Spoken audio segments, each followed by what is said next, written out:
Welcome to Around the Fencepost, where grit meets growth, stories spark change, and real conversations build stronger farms and futures. Welcome back to Around the Fencepost. Today I want to talk about profit. Profit as the outcome of the decisions you make about forage, timing, and how you treat your acres. We're going to tie a few things together that don't always get talked about in the same breath. We've got summer annuals, setting up fall perennials, hay barns and tarps, pasture rest, and soil and forage sample. We're just looking at increasing the profits. So profit isn't cash flow, and profit isn't whatever's left in the account at the end of the year. Profit's the return on the decisions you've made this season, last season, and the season before that. It's the systems. You don't get profit from one product or one single deal. A big year, yeah, it keeps a lot of us farming different times, but that doesn't generate or doesn't tell you whether your operation's profitable or not. You get your profit from hitting your timing, matching your species to your acres, protecting the forage you grow, and knowing what's actually in front of your cows and behind your cows. The three big things that you actually control with your forage system, if you're a cattle producer, is going to be your timing, inputs, and your management. So when you plant, when you graze, rest, cut, and fertilize, what seed you plant, how your fertility is, how much you spend in fuel, and how much labor you have in it. Management. This is so big, especially in grazing type situations, rotations, stocking rates, utilization, and rest. Most profit systems are timing problems dressed up as something else. So where we're at in the season, here in early June, summer annuals is still a great option. It's a weird year. We had a dry spring, and then we've gotten a great 2 weeks of water here in our part of the world. So weather has kind of shifted things around, but now we've got the heat that will grow your summer annuals, and they're still one of the best tools you're going to have. They give you fast tonnage. They're buying you time to fix your fields.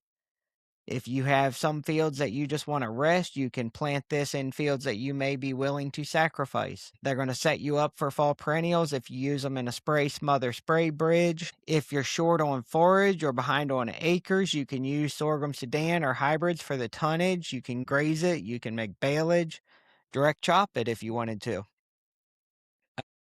Millet's a great option if you need grazing flexibility, or if you're just concerned about managing around prussic acid or nitrates.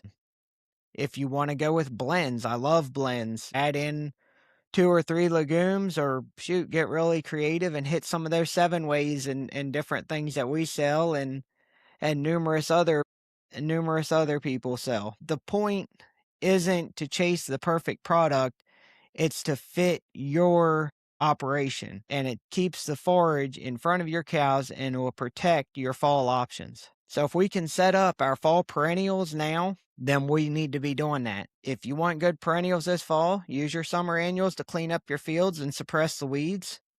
Get your soil test pulled. There's never a bad time to put down lime if you're short. Go ahead and do that. Decide what fits your system. If you're planting something new, fescue orchard, ryegrass, clovers, mixes, you've got the smorgasbord is open. The next part of the fall, it doesn't necessarily mean that you are planting new seeds. You could be utilizing summer annuals or even some of your early spring hay and taking advantage of resting your pastures and stockpiling your forages. If you were able to stockpile forages and then move across them this fall, it might be really beneficial depending on how long that stand has been there, or if you've been wanting to change out what you have growing currently. Otherwise, you just keep the cows on it. If it's already a little tight, it'll do nothing but get worse, and that opens up those avenues for weeds to come in. So, profit in your fall perennials. There's a lot to be said for that. If you have any row crop ground that you're wanting to bring over, and our CS, of course, has all the programs. You can get your kickbacks for conversion, especially if it's going to be grass, and grazing situations should get a bigger kick than that. Profit starts, though, with getting your seed bed right. Hit your planting window, and then making sure that you're not starving your fertility. Pull that soil sample and fertilize it for what it's asking. So, timing, inputs, and management. On the timing thing again, and it's a fun one. But that old saying of plant in the dust, the bins will bust. Every fall, I have a lot of people that get really nervous because we tend to get dry. Last fall, they had a really good reason to. Most falls, if you wait until it starts raining, you might be too late to get planted because then it starts getting really wet and then it starts cooling down.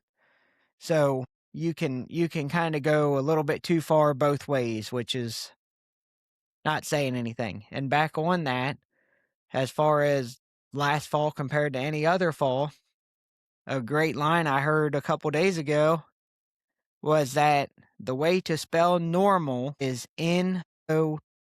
So that applies to the weather maybe more than any other line other than what the folks in Tennessee say, which is if you don't like the weather today, come back in an hour because it'll be very different.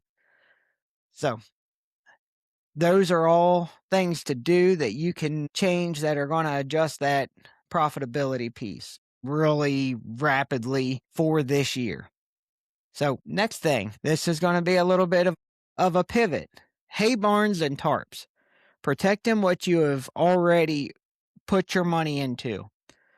So it doesn't matter how good your forage is if you let it rot in the weather. A hay barn is probably one of the most profitable buildings on the farm. Your outside hay can lose between 10 and 30% of its dry matter and a lot of the quality if it sits out. So that loss is going to be more bales, and I don't want to say fed, but more bales pushed through your system. And we're in a state that averages 172 days a year that cattle producers in Tennessee are feeding hay. If your numbers are anywhere close to that, you're going to want to make sure that you have as much hay as possible that you're either growing or getting bought right and not having to buy it twice. So if you're buying more supplement from losing quality or cows not performing without those supplements, all of them are sending just money down the drain on something that you could have. You don't have to build a fancy barn. You need a roof, You've already spent the money. I think the math numbers that I keep hearing on the cost of making hay, custom guys are over 30 before you're even thinking about it. And that's not saying you're spending more than that or less than that, or if you even value your time and equipment that much. But either way, you've got to look at your cost of replacement for that hay if you have to buy extra because of not having a good place to store it. So if the barn isn't a feasible option, tarps are a great option to get you from point A to point B when you are ready to build that barn. So compared to bare ground, they're better. They're still protecting it from the weather on the top, and you have that option. One of the other things that are not talked about enough, but the guys that put down tires, guys that put down pallets and stack their hay on top of that, especially under tarp, so it's not sitting on the ground and there's airflow underneath. That's a difference maker, even inside of barns with dirt floors compared to a gravel floor or a concrete floor where you can keep that hay up and moving air through it. So your best option is going to be in the barn, and you have your tarp, and then if you've got fence row hay, feed it first. And that just is to keep from the losses affecting you. That 30% is more of the hay that you might bale in June of one year and then not go through it until April of the next. So anyway, those are a couple easy shifts. Next part of it, resting your pastures, the cheapest forage you'll ever grow. If you want more forage, more resilience, more root structure, less weeds in your field, rest your grass. The trouble with most of the pastures that wind up getting reseeded are because we have put our water in only one place. We're not splitting fields. We're not pulling poly wires across. We're not shifting them and moving those cows through it and allowing backup wires to rest the grass behind it. Now, some rotationals, grazing systems are already broke down in permanent fencing that way, and that's a huge difference maker. But when we can improve the drought tolerance, increase your forage quality, extend your grazing season because you're building up your fall stockpile. It's no diesel, no fertilizer, no seed. And I had a conversation yesterday with a really popular TikTok farmer, maybe. I don't know. Regenerative type of farming. And he does a really good job with what he's doing. He stays curious and he works really hard at trying to learn new things, and he's getting some great opportunities because of that. We were talking about this yesterday, and he said, I think I can, if I have one bale of hay fed in the spring versus fed in the fall, he goes, it's a 1-to-3 ratio. In the spring, I can feed one bale and gain that time of letting my pastures get ahead of my cattle, or I cannot do that, and then I'm having to feed 3 bales that fall. When you look at it that way, your money in the bank. So the decision to move those cows through sooner and come back later makes a difference. Not hard to put up a small sacrifice area if that's what you need to do. It's very much a math problem at that point to decide, hey, do I want to do it this way and let the cows stay out there and overgraze it, and then you start getting weeds pressure the next year? Or you start seeing your fields dying out and go, well, it must be time to reseed that, and there is more money spent. Gosh, I'm a terrible seed salesman. I should be trying to tell you guys to take those plants out, but that's not what the point of what we are doing at all. Anyway, those are some of the easy shifts that we can look at in our mindset and do. Soil and forage sampling. And that is knowing instead of guessing. Soil test and forage test are not just paperwork, they are decision-making tools. Soil sampling, telling you where your fertility dollars actually belong. It shows what fields are starving and which are fine.